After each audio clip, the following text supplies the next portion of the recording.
Jean-Daniel Pession clutched his girlfriend's hand, trying desperately to pull her toward him as they dangled nearly 700 meters above a frozen abyss. Bound by a single rope, their only hope was that Jean could hold them both, yet his glove suddenly slipped. What happened next was truly horrifying, and is only one of 6 real-life tragedies we're covering today, where a love story turned fatal in a matter of seconds. But first, as always, viewer discretion is advised. It was June 1st, 2024, when the bright sun lit the Aosta Valley of northwestern Italy. The trails around Mount Zerbione, a beloved peak above the resort town of Champoluc, were dotted with hikers and climbers chasing clear skies after a week of storms. Among them were 28-year-old Jean-Daniel Pession and his 27-year-old girlfriend, Elisa Arleon.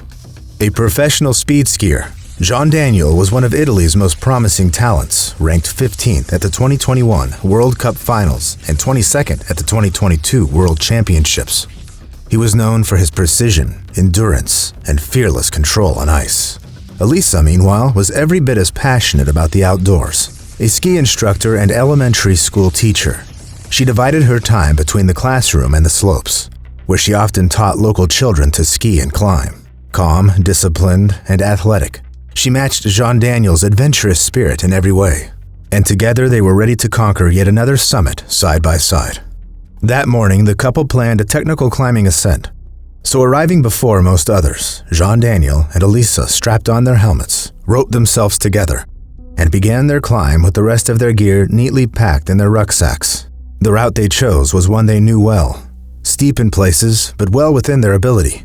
Yet, as they neared the summit ridge, less than an hour from the top, the snow began to harden into slick ice. So around midday, the pair stopped briefly to adjust their rope. Despite the strong wind, visibility was perfect, and fellow hikers later recalled seeing 2 small silhouettes moving slowly along the upper ridge. Yet only seconds later, both shapes vanished from view. By late afternoon, when Jean-Daniel and Elisa hadn't returned home, their families grew worried and contacted authorities. Alpine rescue teams, firefighters, and police launched a large-scale search using 3 helicopters and mobile phone signal tracking. As daylight faded, one of the aircraft suddenly spotted a patch of bright fabric half buried in snow at the base of the ridge. And when rescuers reached the site, they found the lifeless bodies of Jean-Daniel and Elisa. It turned out the couple had lost their footing and plummeted nearly 700 meters down Zerbione's northern face, never reaching the summit, yet still tied together by that same rope. The next couple shared a passion for winter peaks as well, but, unfortunately, destiny had an equally heartbreaking end in store for them.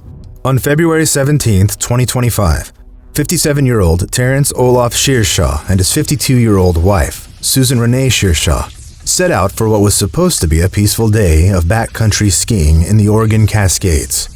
That morning, the weather was nearly perfect, so dozens of other skiers were already out enjoying the fresh powder. Yet, wanting a bit more solitude for their trip, the couple chose a remote zone known as Happy Valley, tucked between the Broken Top Wilderness and the watershed east of town. It was a favorite backcountry spot for locals, but that day it seemed completely untouched, and, as it would later turn out, not without reason. By late afternoon, the couple was already descending a south-facing slope at around 2,040 meters. Together, they weaved between the tree lines, moving smoothly and confidently in their familiar rhythm. But suddenly the sound every skier dreads cracked through the silence.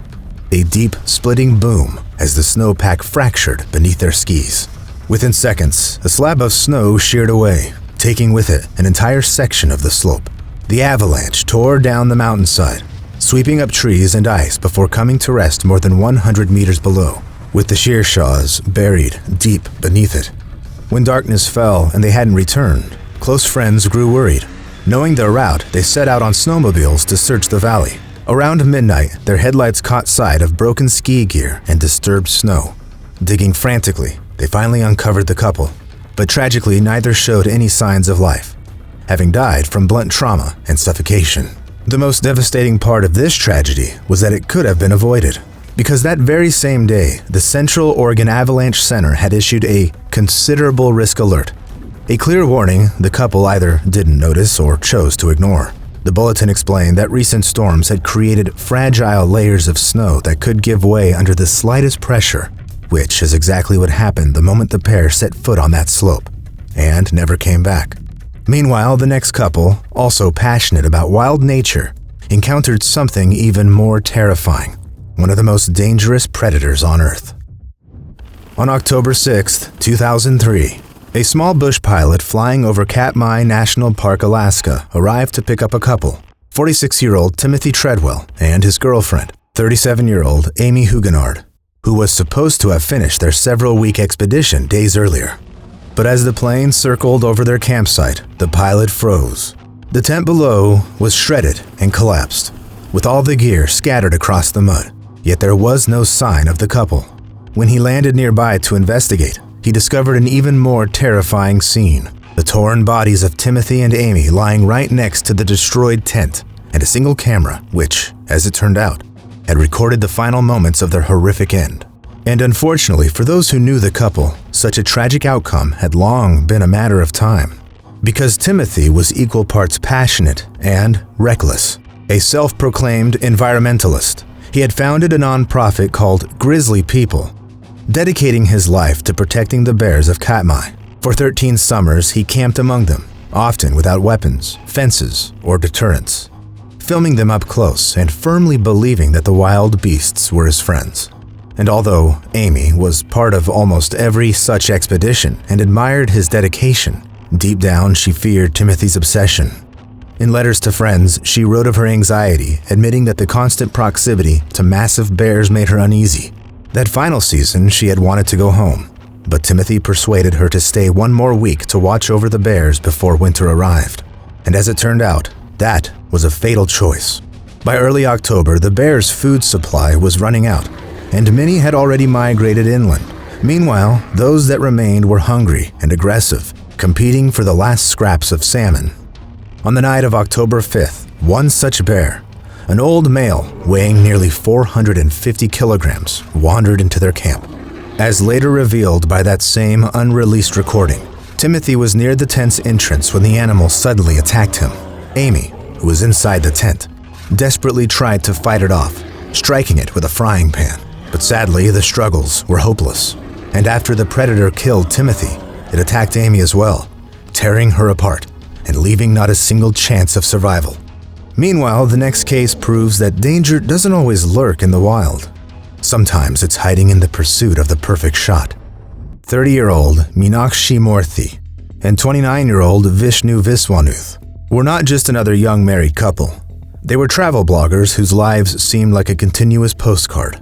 Originally from India and living in California, the two had built a small online community under the name Holidays and Happily Ever Afters. Their Instagram feed, filled with glowing sunsets, wide smiles, and daring poses at the edge of cliffs, had drawn nearly 20,000 followers, all fascinated by their colorful journey across the United States and beyond. Their travels took them everywhere, from the Grand Canyon and New York to Paris, Niagara Falls, and Big Sur. But it was Meenakshi's bright pink hair that became their trademark, instantly recognizable in every photograph, waving against the backdrop of dramatic landscapes. On the evening of October 24th, 2018, the couple headed to Taft Point, one of Yosemite National Park's most scenic but perilous overlooks. The spot was famous for its sweeping sunset views and had become a favorite among photographers and influencers chasing breathtaking shots. That evening, Meenakshi and Vishnu set up their tripod case to the cliff's edge. Witnesses later recalled seeing Meenakshi, her pink hair unmistakable, standing close to the precipice, balancing for a photo. Some even admitted feeling uneasy as she leaned forward. Yet the couple seemed calm, focused on capturing the perfect shot. Still, at some point during sunset, the unthinkable happened. While posing together, one of them suddenly slipped, pulling the other down. In an instant, both plunged nearly 240 meters into the rocky valley below and died on impact. Meanwhile, their tripod remained right where they left it, never capturing the photo they hoped for. The next case takes us from California to Florida, where another devastating hurricane had already passed. Yet for one couple, its aftermath would prove far more deadly than the storm itself. It was October 10th, 2018, when Hurricane Michael, one of the most powerful Category 5 storms in U.S. history, tore through the Florida Panhandle, Winds exceeding 250 kilometers per hour leveled entire neighborhoods, uprooted trees, and shredded power lines across the region. Schools, homes, and public buildings were left in ruins, and among them was Liberty County High School in the small town of Bristol. Once the pride of the community, the baseball field now stood silent and broken, with a destroyed scoreboard and bleachers twisted like paper. Months passed. Recovery was slow, delayed by lack of funding and endless insurance claims. But by March 2019, the town finally began to rebuild, with volunteers taking on much of the repair work themselves. So on March 10th, dozens of residents gathered at the high school to restore what the storm had taken. Among them were 39-year-old Corey Crum, the school's head varsity baseball coach, and his 41-year-old wife, Shauna, both beloved figures in the community. Corey had spent years mentoring local kids on that very field, while Shauna worked for the school district and often volunteered alongside him. That day, they were joined by their teenage son, Chase, helping to reinstall the new electronic scoreboard that had arrived only days earlier. Corey operated a boom lift, carefully maneuvering the massive scoreboard into place while his family watched from below. But as he raised the panel higher, no one noticed the power line running directly above the field. Then, suddenly, the lift made contact with a live wire. In an instant, a surge of electricity shot through the metal frame. Corey collapsed immediately, electrocuted on the spot. Shauna screamed and ran to him, desperate to help. But the moment she touched her husband, she too was struck by the current, and both fell to the ground, motionless.